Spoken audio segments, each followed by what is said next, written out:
Almost every day a possible new victim of phone hacking emerges, and I believe for me it was happening literally outside my house. It was on this street in 2005 that I realised that I and people close to me almost certainly had our phones hacked. Purely using our mobile phones, I arranged a meeting here with then Cabinet Minister Tessa Jowell. By the time she arrived, a News International photographer was outside the house. But this isn't about me or Tessa or the showbiz stars who've been affected. This is about what kind of democracy we want, and it raises serious questions about misconduct by the press and the police alike.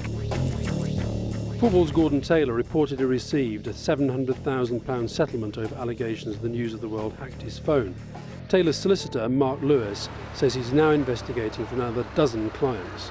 What sort of money are we talking about that the News International and other newspapers, if it gets to them, might have to end up paying out? The scale of this operation is enormous. There are hundreds of victims. You're talking about 50 million, 100 million, 150 million pounds. This could absolutely ruin newspapers. Unsurprisingly, very few journalists will go on record about this, but one former News of the World reporter who now works as a freelance will. Over what period were you using phone hacking as a, in your view, legitimate journalistic device? About 5 or 6 years. How often would you do it? I don't know, every couple of weeks. It was almost an industry standard technique. Yeah, a lot of the focus has been on voicemail messages, Yeah. but actually you've actively listened to conversations taking place on private telephones. Yeah, a number of times I've sat in the back of vans, usually freelance photographers working for agencies, and they're scanning the airwaves trying to see if they could pick up the celebrity's phone that was sitting outside. Publicist Max Clifford is certain his phone was hacked and believes that many of his clients' phones were hacked as well. I planted false stories because I suspected possibly my phone was being hacked for a long period of time, not just by the News of the World either. And by pure coincidence, when I was saying this was happening in this part of the world or that part of the world, suddenly a journalist would turn up there from various papers. Methods of obtaining information include accessing voicemail messages by knowing or guessing a password, to blagging. And is he there all weekend? Which is asking for information by impersonating someone else. This report was published by the Information Commissioner's Office in 2006. It also exposes an extraordinary web involving newspapers, the police, private detectives, other public bodies. This table here shows the number of times that each newspaper has made a transaction trying to get information via a private detective. In one case alone here, a private detective had 13,000 requests for information.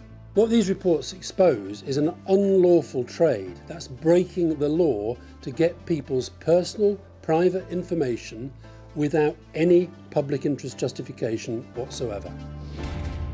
And what about the role of the police in this? Because they also said that they'd had a thorough investigation. Well, in my view, the police's behaviour is one of the most alarming of all, because the evidence that is now emerging actually has been in the possession of the police for the last 5 years. There has always been a close relationship between newsrooms and the police, and I think it was convenient for both sides to accept the claim that this was the action of one rogue reporter and was exceptional, and that it wasn't a widespread practice. Do reporters pay policemen for information? Yeah. Have you done that? Yeah. But again, is that a crime? I'm not sure it is. I'm not sure that police should be taking money from anybody that, in any way that affects their duties as police officers. I mean, my view was that so many, coppers at the Met took backhanders from people like me, 200 quid for a number plate and give us a bit of goss on this star who got nicked and what they were doing and so on. What some of the newspapers have said is you got £1 million from News International, either in cash or in work, to stop pursuing the case, the allegations of phone hacking against you. I settled with the News of the World. My phone was hacked, but I sorted it out with them, and we've all moved on. The way this thing is going now, it could lead to you going to jail. This time the coppers might come and see you. They might not take no for an answer. Yeah, well, come and visit me in the scrubs. Many people say that I might.